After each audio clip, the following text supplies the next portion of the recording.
about to join Don Neuen, co-host of Cowboy Logic Radio, and Denise Simon, host of the Denise Simon Experience, for a weekly situation report, or SITREP. 18 hours a day, Denise Simon lives her life as an Intel Analyst. 18 hours a day, Don Neuen lives his life in the world of rock and roll. 1 hour each day, Neuen receives a daily SITREP from Simon. Welcome to the Drive Time Situation Report. Fasten your seatbelt. You're now in Don Neuen's car, and he is calling in for his SITREP.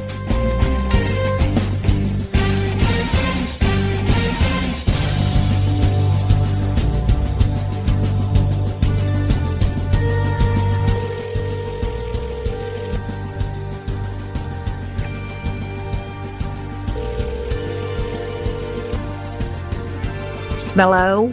What's up, Denise Simon? It's your buddy Don, calling in for the SITREP. How you doing? I'll start off. Just Merry Christmas. We'll start off with that. Merry Christmas to you, Denise Simon. And Merry Christmas to all our beloved listeners. Ladies and gentlemen, welcome to this week's Drive Time SITREP. On one end of this conversation, you got Denise Simon, the stellar Denise Simon. On the other end, you got your buddy Don Neuen. I'm in my car driving home after a long day at work. I've called in to Denise for this week's SITREP. Now, before we get started, well, I tell you what, Denise is going to timestamp the show, and then I got a little unfinished business with Denise that I got to bring up to her. She has no idea what I'm going to talk about. And then we're going to move on to the fact that Adam Schiff actually thinks that Donald Trump might sell the state of Alaska and move to Mar-a-Lago. Mar-a-Lago.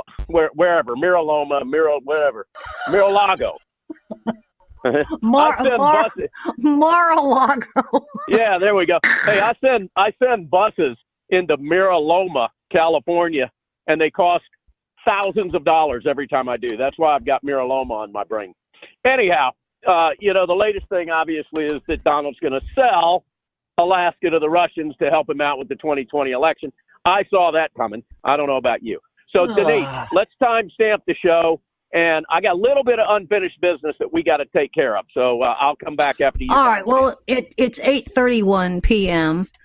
Eastern, and it's the third day, Caucus Day, Iowa Caucus Day of February in the year of our Lord 2020.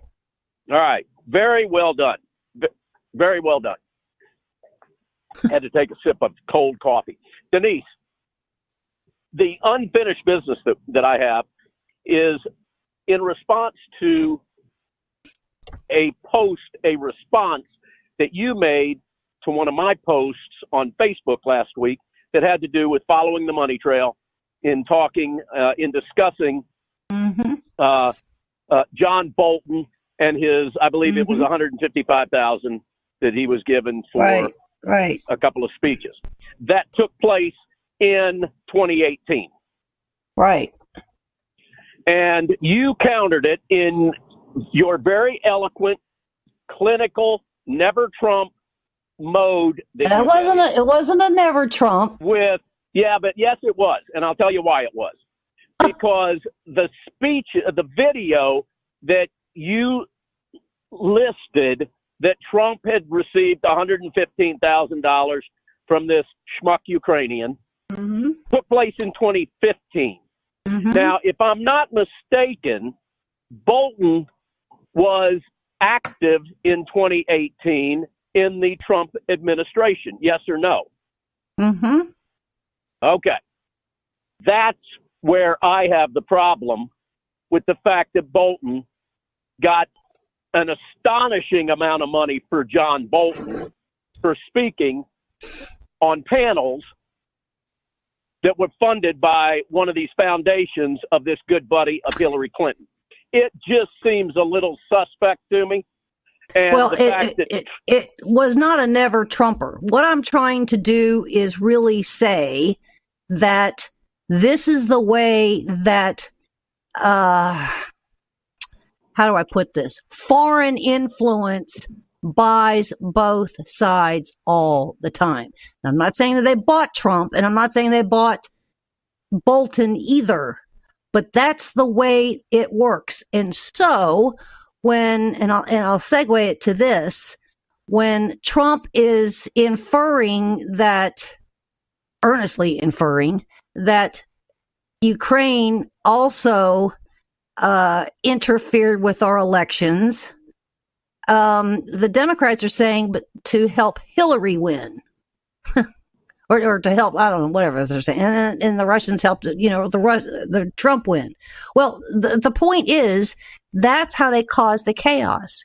And our media, manifest that chaos. So, I just put facts out there. That's all I do. Everybody else can just do what they want to with it. Yeah, but you left out a very important fact, at least in my opinion, which is why I'm haven't forgotten about this. Okay. And that is that Bolton at the time was serving under President Trump. Mm-hmm. When Trump took the 115,000, which arguably is pocket change to Trump, where 155,000 to Bolton is one of, if not the highest amount the man's ever been paid, it looks suspect to me. Okay. That's my point. Trump was not the president of the United States, and Bolton was serving under Trump. Okay. And at the time, clearly, there were key individuals in our intelligence community that were looking into this corruption in Ukraine that took place with Burisma. I don't find it to be a very smart move by John Bolton and his mustache, because anything he does, his mustache will do with him. I found it to be suspect, and I'll leave it at that. Okay, that's fine. I will say this, you know me, I read probably 50,000 words a day. Yep. And there was always so much more to virtually every event than we ever even hear about. And the context by which headlines are put out there, the headlines are into itself a lie, often. I want people to understand, and I just put the facts out there so they can kind of do the thinking themselves. Sometimes I lead them, sometimes I don't. Most of the time I don't. We are so intersectional. Is that a word? Intersectional? With so many funky people around the world. And it's a scary thing. And so for Trump to be on a nationalist campaign, which I agree with, earnestly agree with, I think is not only right, but I think the message is beginning to resonate with some other world leaders, certain world leaders, not all of them. Well, some of them are threatened big time by that type of a position. Mainly, all those left in the EU that can't fight wars by themselves. Well, certainly. But yet, you still have this second and third layer of people that want to stop all of that. So you're going to have an oligarch over here, and you're going to have a tyrannical person over here, and you're going to have another oligarch over here, and then you're going to have a corrupt person over here.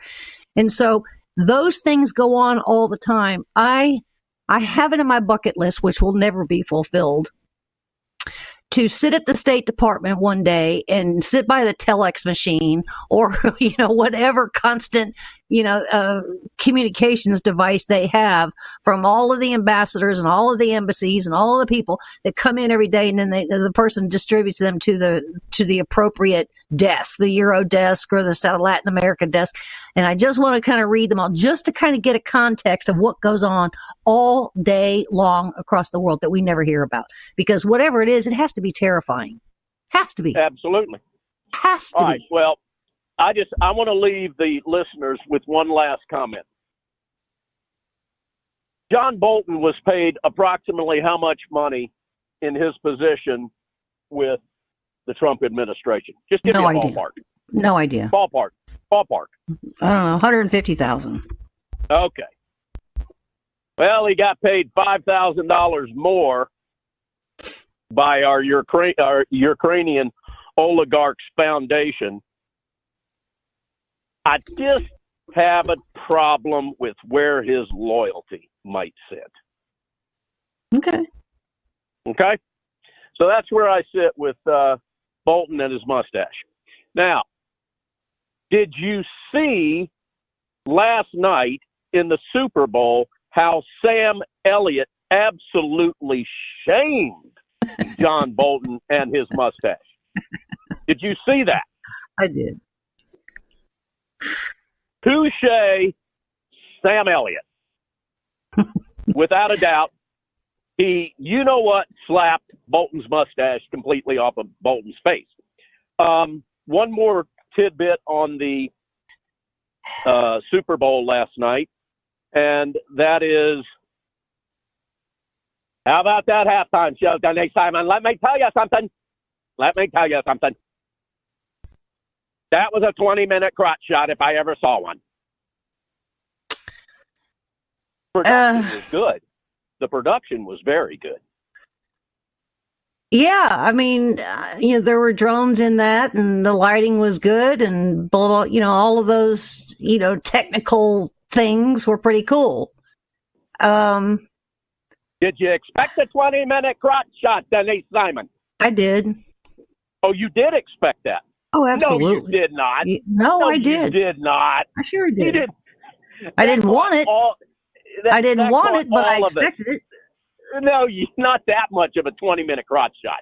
I'm sorry. Not even you would expect that. I did. Okay. All right. Ladies and gentlemen, if you believe Denise Simon, then Donald Trump is going to sell Alaska to the Russians and move to Miraloma, California, where Prevo is. All right, Denise. I had the reason. The reason is because I was watching very carefully all things that what was going to happen at the halftime show, so I kind of knew that, including I had already seen, I think, probably a half a dozen of those commercials. So, I clearly was expecting that. I don't know who the guy was up there with the funky suit on and the hat thing. That's Bad Bunny. That's one of my clients. Oh, well, that was weird, but yeah, Bad Bunny made it up there to the Super Bowl. All right, Denise. Tell me what kind of peril Alaska is in based on Adam Schiff. Well, look, again, everything that both Nadler and Schiff and Joaquin Jeffries were selling from the House manager's side was a prediction of a future crime. A prediction. We're going to impeach because there's a prediction that Trump is going to commit a future crime. And this future crime is that if Trump isn't removed, quote, he could offer Alaska to the Russians in exchange for support in the next election, or decide to move to Mar-a-Lago permanently and leave Jared Kushner to run the country, delegating him with the decision on whether they go to war or not, unquote. Now, Adam, let me ask you this. Does Adam Schiff think a comment that ridiculous is going to have any credibility with anybody that has a mind that is capable of being used? That's not the point of the comment. The point of the comment is he's selling emotion, which is what he's been selling ever since he got a microphone, beginning with the entire launch of the impeachment inquiry. He's selling emotions. Okay. I get it. Words are important, as you say all the time. My question is, and just answer it with a yes or no, does he actually think anybody with a functioning mind. I have no idea what he thinks. I can't answer that. Yes or no. Well, come on. Here's the deal. I'm likening that kind of a comment to the comment Trump made in which he could shoot somebody in downtown Manhattan and still get elected. Okay? All right. Now, because both are absurd. So when is Adam Schiff going to start paying for his absurd comment? Well, I kind of wrote about this today. Probably not enough because I don't even know how to write it. It is also it's such a collateral universe someplace that we haven't even discovered to try and describe it to somebody.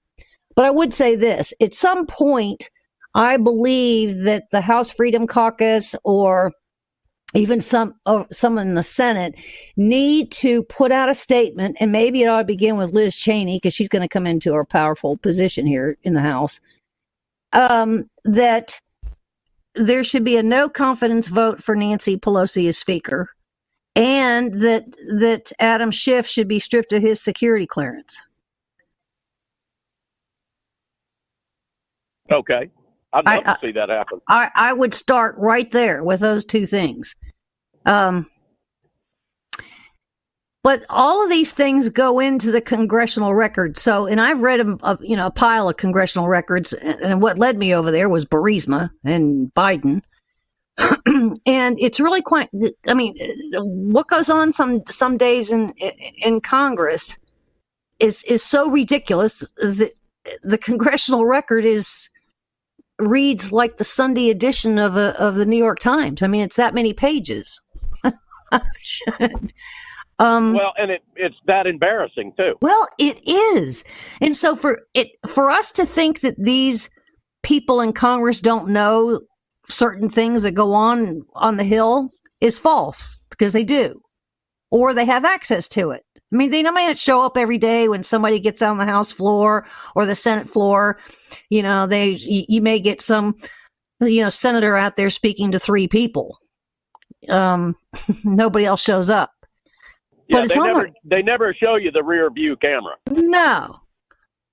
But look, Schiff and Nadler and Val Demings and the whole crowd continue to use the word cheat.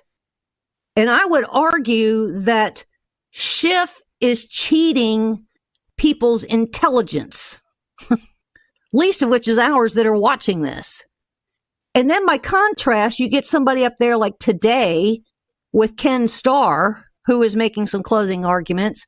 And I'm listening to him for 5 or 10 minutes. I'm thinking to myself, well, there's the irony, because on the other side, his closing argument was so intelligent, they're speaking way above the level of Well, here's what you got to remember. The audience that Schiff is speaking to are not the Democrat senators. Not that the Democrat senators are of any stellar intellect, in my opinion.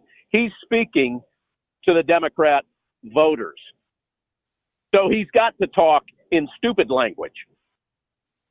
That's why he resonates with the Democrat voters, because he speaks stupid.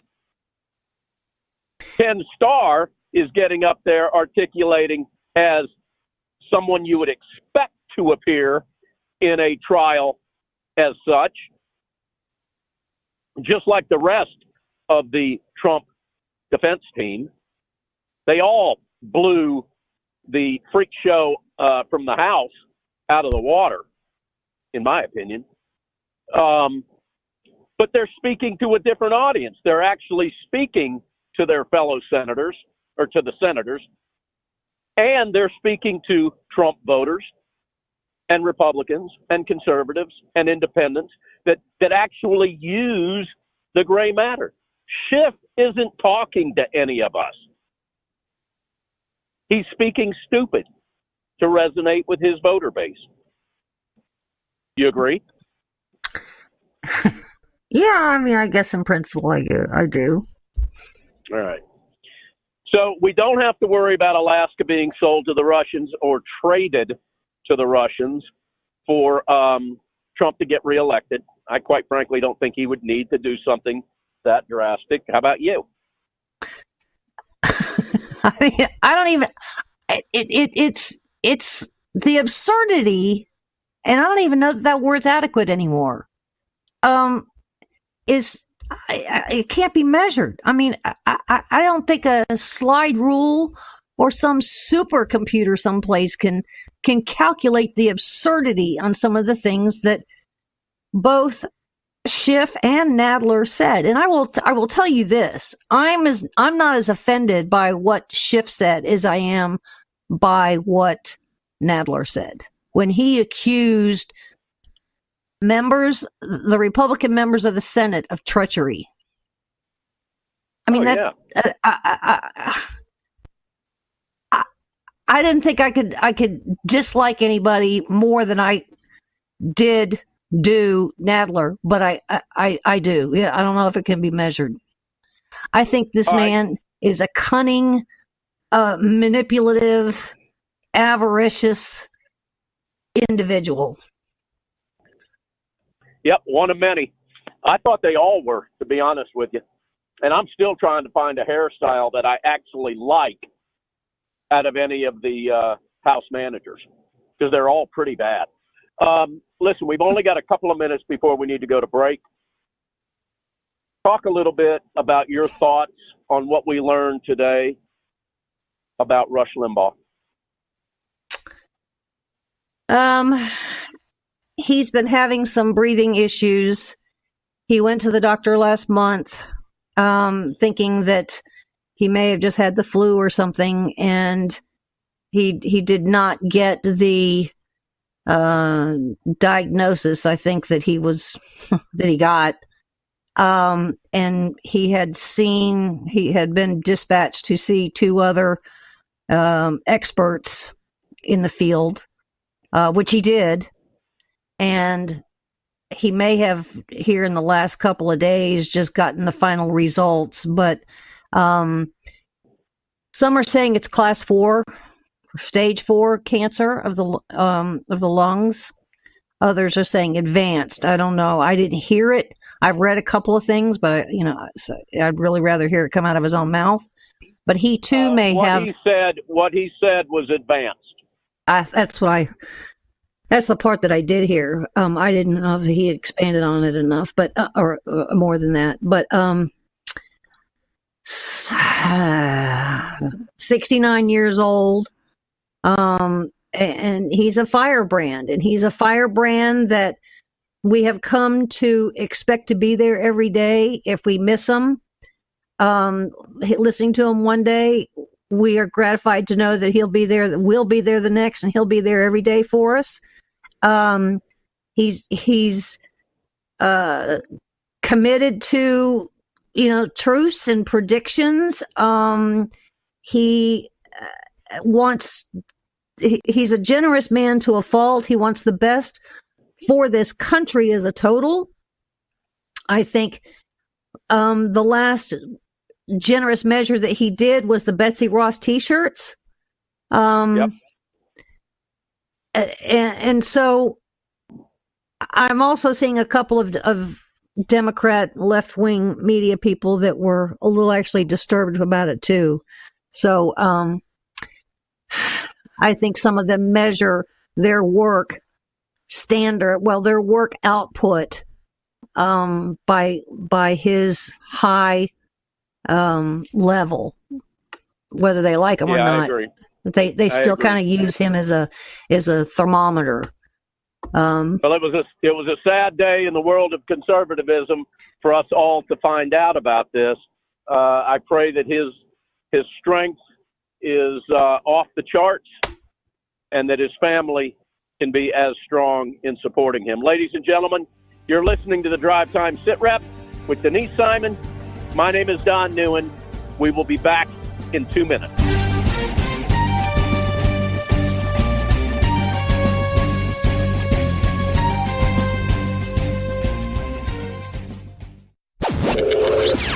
Check us out on the web at cowboylogic.us.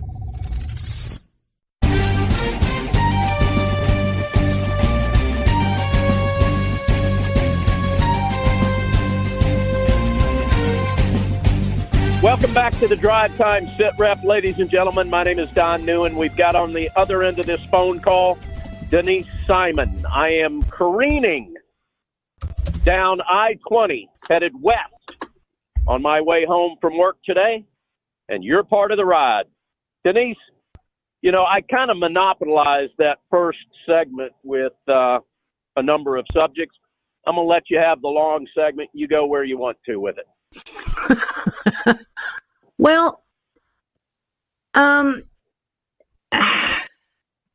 pretty much decided today, and as if any of these results come in from Iowa, I will interject some of those because I'm watching them on two screens here, by the way. But I've pretty much decided. Wait a minute. Hold on. If you're watching on two screens, that means that it is not the Iowa caucus; it is the Iowa caucus, right? Okay. More than one caucus. Well, there is actually more. You're watching it. Yeah, there is more than one caucus. Rush is correct. It is a caucus.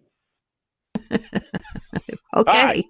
I'll try not to interrupt you as frequently as I have been. Well, there is in fact more than one caucus, and the way they do this is in fact screwy. But I was watching CNN here a little while ago because my husband turns it on just to see what they're doing over there from time to time. And they're in some gymnasium. It's some small university there. And they have sections of the bleachers. You know how you got an aisle that goes up a row of bleachers? And so one section was for Bernie Sanders. The next one was for Joe Biden. The next one's for Elizabeth Warren, Klobuchar, and so forth and so on. Well, the section for Bernie Sanders was so big that they took 2 sections. Whoops. Now they took 3 sections. Whoops. Now they've taken 4 sections. And so Biden has 1/20th of the seats in the bleachers that Bernie Sanders has. And you go all the way to the end, and there's like 12 people sitting there for Amy Klobuchar. And Warren doesn't even have any yet. And what are they saying about this? Well, I don't know what anybody is saying. That's just what was being reported over there on CNN. So I said, So I kind of looked at it for a second, and a couple of the reporters for CNN went up and said, if your candidate doesn't win, what will you do? Because they have to have 15%. And if the candidate doesn't have 15%, then the voter has a choice of 2 things, which is kind of stupid. Of course they do. They either stay with their candidate or they move over to another candidate. Or the one that doesn't have the 15% can give up their votes / delegates, if you will, and give them to somebody else. So, obviously, I would say the Gabbards, the Patricks, the Tom Steyers, some of these other ones, Yang, have some decisions that they need to make. What are they going to do with their caucus goers? Because they're not going to make likely the 15%. The doors of all the caucus locations are closed. They closed, I think, at 8 o'clock.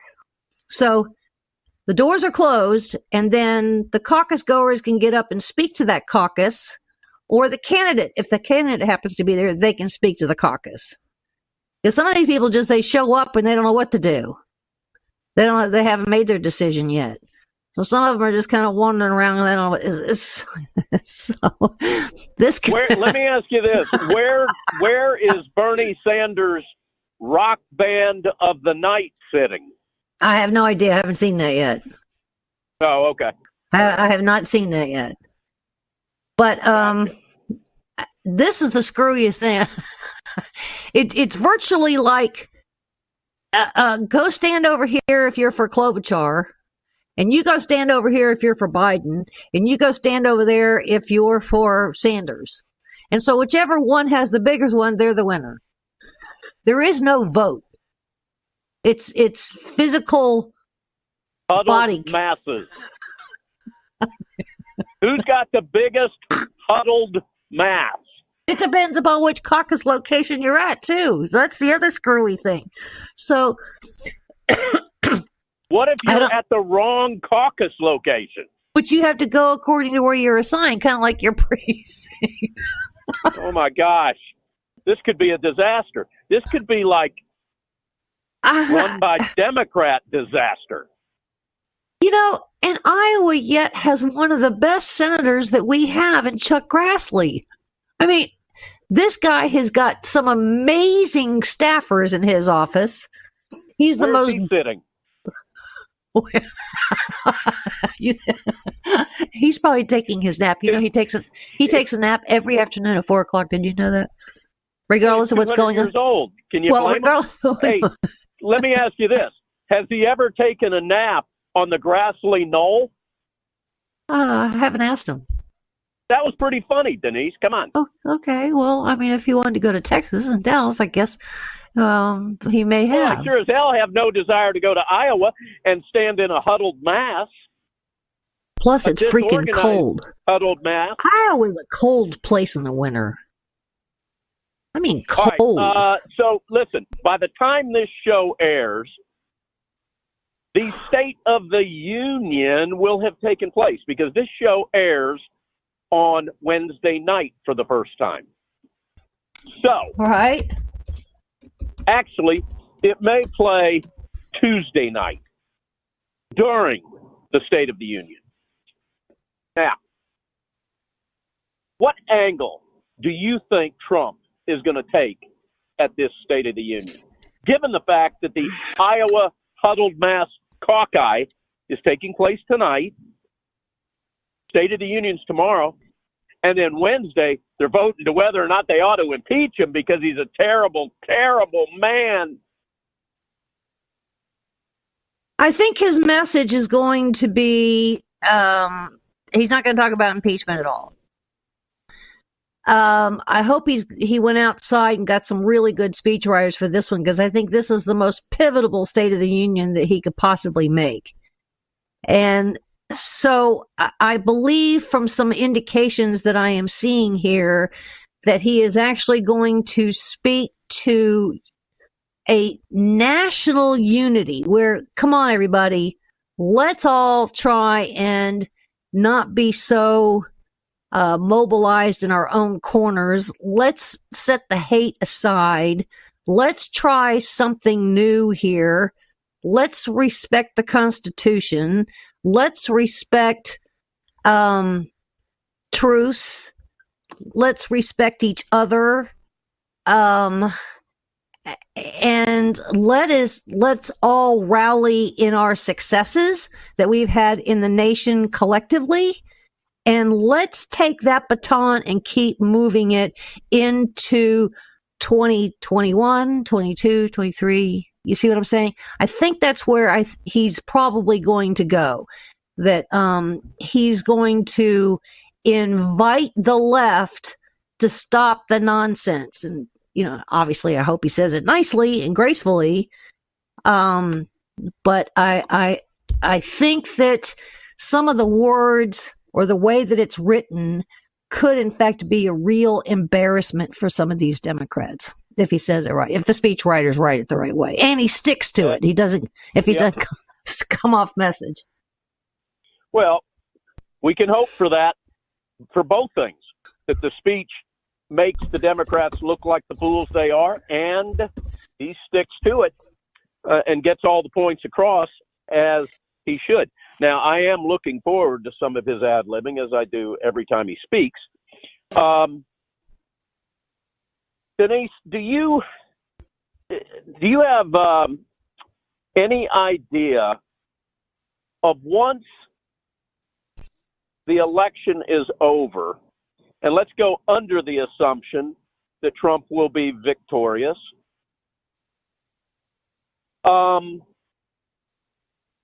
where do you feel the investigations that we all would like to see taking place with regard to Ukraine will go in the months and the years ahead of us?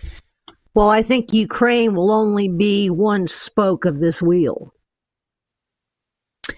I think things may go all the way back to the Obama White House and the Obama Justice Department going after media, like they did with James Rosen, several of the AP reporters, and Cheryl Atkinson. Yep. And who now, do you think's going to instigate that, though?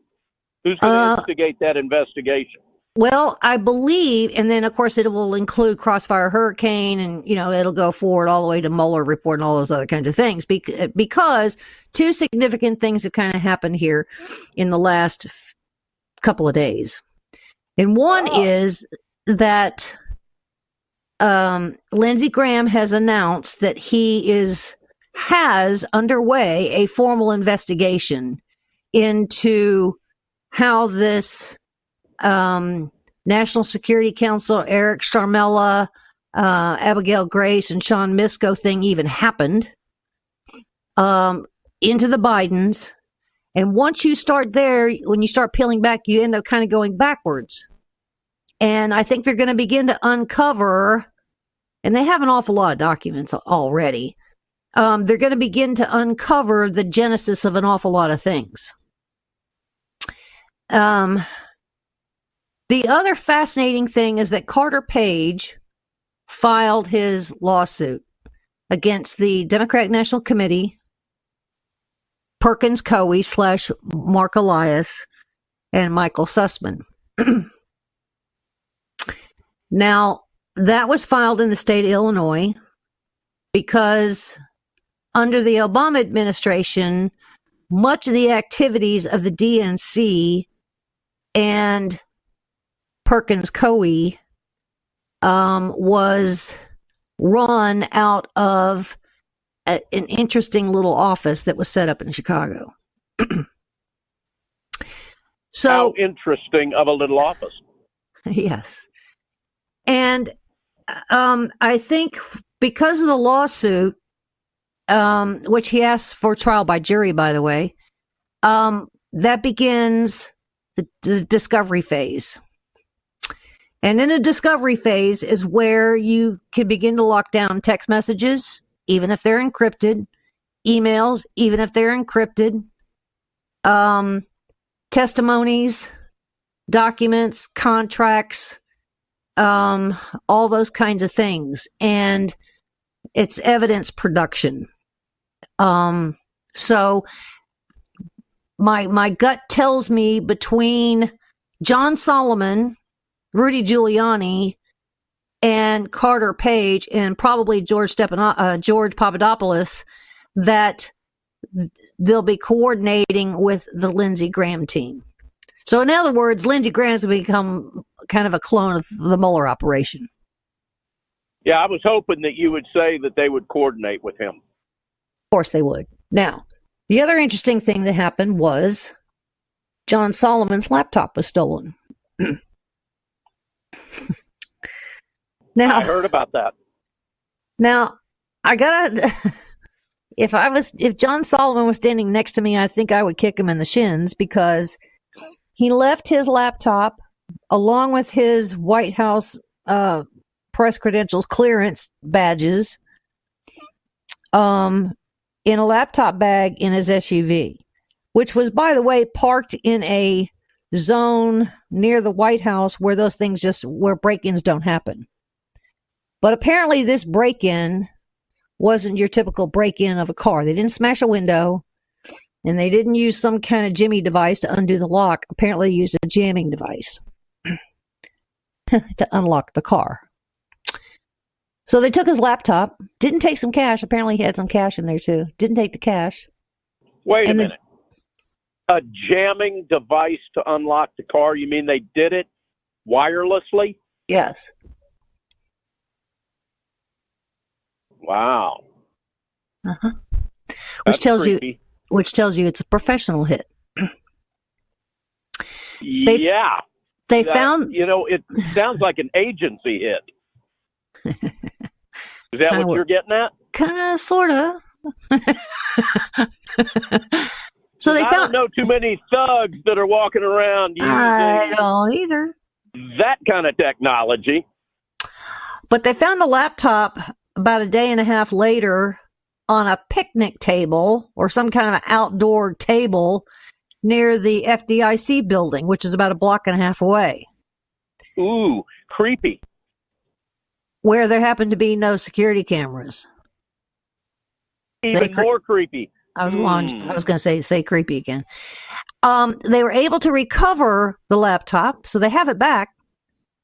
But it was just enough time to take a device. If they have a device that can unjam a lock of, in an SUV, they likely have the device that can suck all the data off the hard drive. Not off of it, but copy all the data off the hard drive. And then they didn't need the laptop anymore, right? So they got it back. Correct. Okay, now, let's remember that John Solomon was but one of the investigative journalists that was listed allegedly by Ambassador Marie Yovanovitch, whatever her name is, of Ukraine. Yeah, Miraloma, California. And he was on her watch list. Yes. So I would say, if it were me, my first head turn would be to Schiff. Yippers. Hey, what do you think about Schiff running for Feinstein's seat? Okay. Is there any difference in the two of them? No, well, other than Feinstein's older and can't run as fast and jump as high. And she's got the ability to keep her eyeballs in their sockets. As far as their covert activities, they are exactly the same people. Correct. So, because I will not forgive her, because I still believe in my heart of hearts, and I've seen nothing since Kavanaugh. That's correct. She launched that thing. Yep. Totally agree with you. So that's some creepy stuff. What's old John Solomon saying about? He's being very nice about it. He's being a little, on the outside, with an interview. He's being very, very nice about it with the Capitol Police. So I just think this might have been an isolated incident. But yeah. So that's where he's going. Privately, you wonder how long they've been surveilling him to be able to ascertain that he gets out of his vehicle, yet left his laptop in there. Well, yeah. Now, we don't know the circumstances. We don't know the circumstances that maybe wherever he was parked, he left his laptop in there because he was going in to meet somebody for a drink or something. He was only going to be in there an hour, in which case you wouldn't take your laptop. But, so I don't know if it was an overnight thing and he found out the next day. We don't know what those circumstances are. Or, maybe he parked the car and, went into a, store to grocery store or whatever and came back and it happened. We don't know what those circumstances are. But I would tell you. No cameras on the street where he parked. Is that correct? Well, it seems to be the case. And there's no cameras where the laptop was found.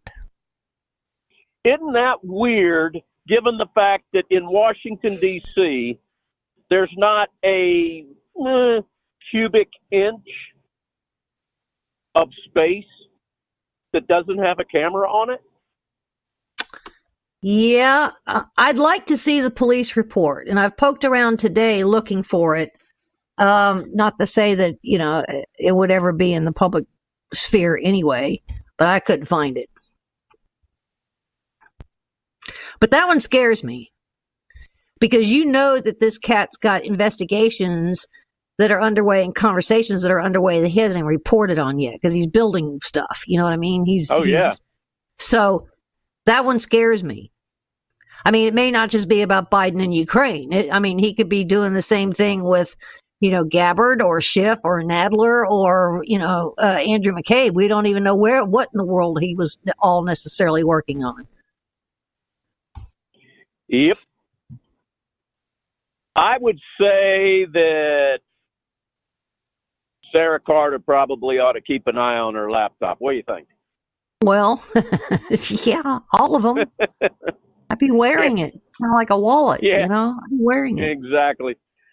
Yeah, but hey, they can pull that stuff. Probably they've got the technology to do it while it's in the bag that he was carrying it in. Well, understand what they did to Cheryl Atkinson. Oh yeah. They were outside of her house and put in a separate pipe into her house and literally accessed her computer remotely using a separate Verizon pipe. Well, I should say separate Verizon pipe, but a separate pipe that looked like Verizon. It was a separate fiber optics line or something like that. Mm-hmm. Yeah. Oh, they got the capabilities. They're probably watching you pretty closely, Denise. Nah. Hey, ladies and gentlemen, before I forget about it, make sure you go over to Denise Simon's website, founderscode.com. Put your email address in the little box, click it, and then all of a sudden you're going to start getting an email every time she posts a new article. Now, the beauty of these articles that Denise posts at founderscode.com is this. She does all the legwork for you. It's all vetted.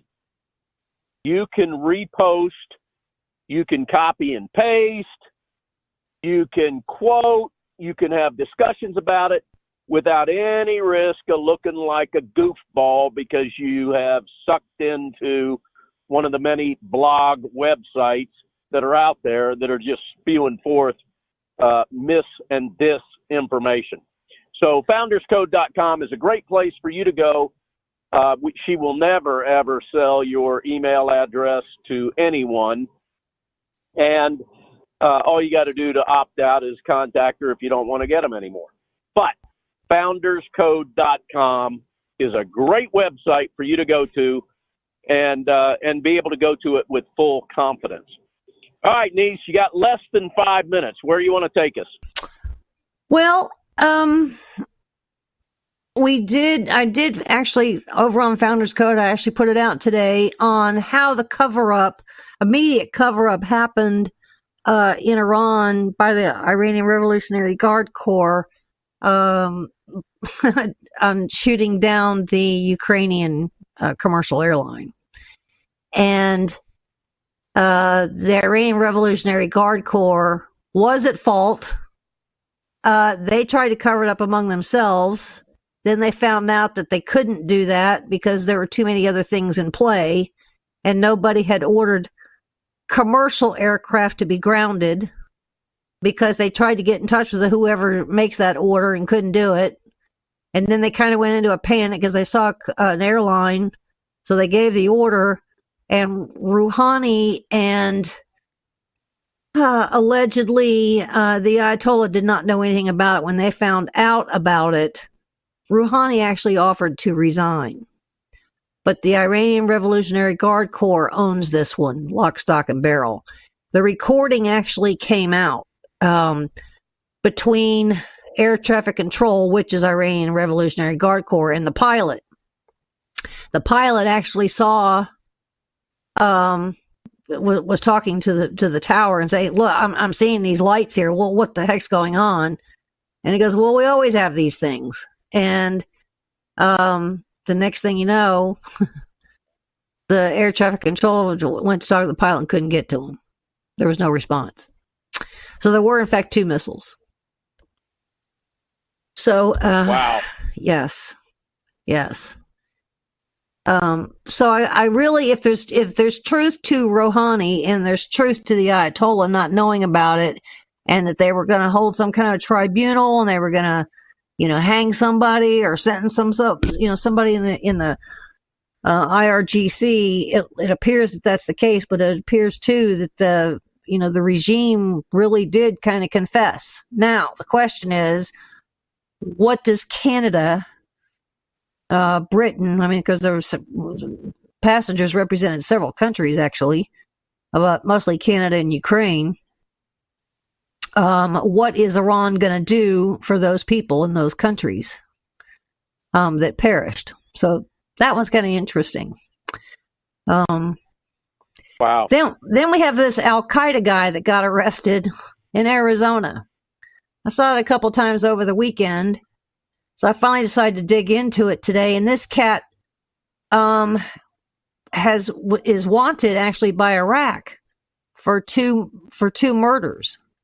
And he got here under an Iraqi refugee program in 2008 and been in Arizona the entire time. Now, how they eventually found him, I don't know. But he became very Americanized. He opened up a driving school, like for students to learn how to drive cars. And stop right there. Mike Cutler will say this repeatedly. The new weapon for terrorism are vehicles. Well, I don't think this guy was really into terrorism, but oh, okay. Obviously in Iraq he was, but not so much here. He became very westernized. He wasn't religious, didn't go to mosque, all that kind of stuff. Was a drinking kind of playboy kind of guy. His wife just had a baby. Guys that got in planes and killed Americans on 9/11. Well, I mean, he's been here since 2008.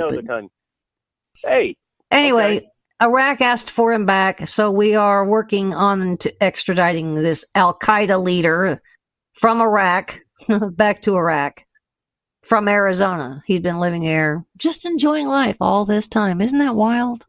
You'd think that somebody... What are the chances of them just being let go when he gets back? You got 20 seconds.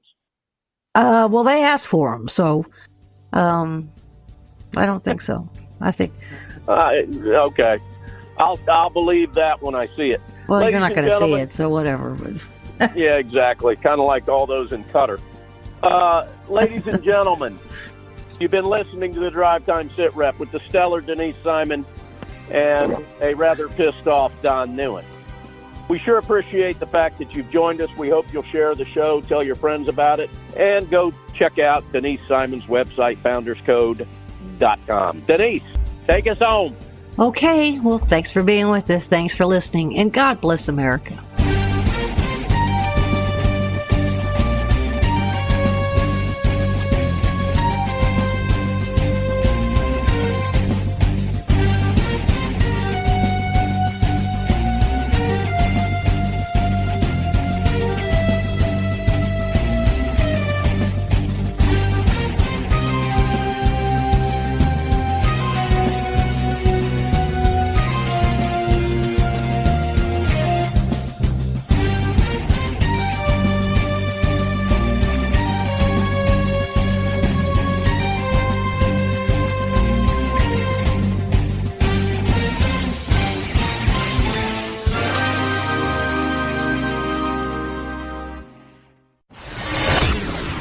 Check us out on the web at cowboylogic.us.